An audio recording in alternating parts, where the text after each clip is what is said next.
আমার কাছে পৃথিবীর মাঝে সবচেয়ে প্রিয় শহর, প্রিয় স্থান, প্রিয় সিটি মক্কাতুল মুকাররমা।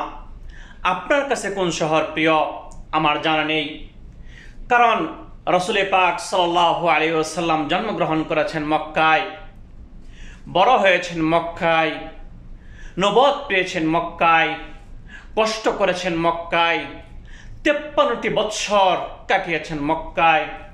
এই প্রিয় শহরকে কাফেরদের অত্যাচারে অতিষ্ঠ হয়ে, অপারগ হয়ে মদিনায় সফর করতে হয়েছে, হিজরত করতে হয়েছে। যখন তিনি মক্কা ছেড়ে মদিনায় হিজরত করবেন, বারবার পিছনের দিকে তাকাচ্ছিলেন, হায় আমার কাছে সবচেয়ে প্রিয় শহর হলো মক্কা।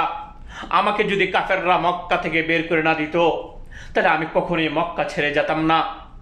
এটা হলো মক্কা, এখানে বাইতুল্লাহ রয়েছে, এখানে বাইতুল্লাহ তওয়াফ করা যায়।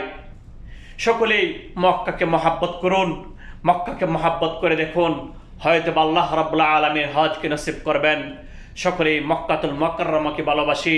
I love Makkatul Mukarramah, I love Muhammad রাসূলুল্লাহ সাল্লাল্লাহু আলাইহি ওয়াসাল্লাম।